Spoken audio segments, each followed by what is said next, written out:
sit here. And I imagine his bank balance was too when it came to fixing that ceiling.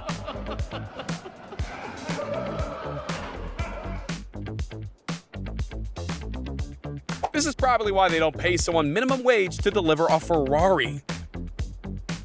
The lorry driver knew the ramp didn't look safe, so he stopped him just in time.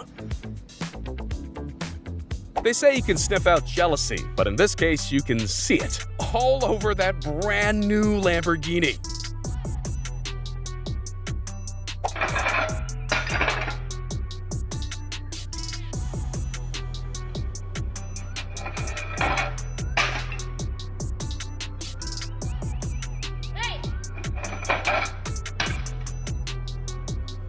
Remember, folks,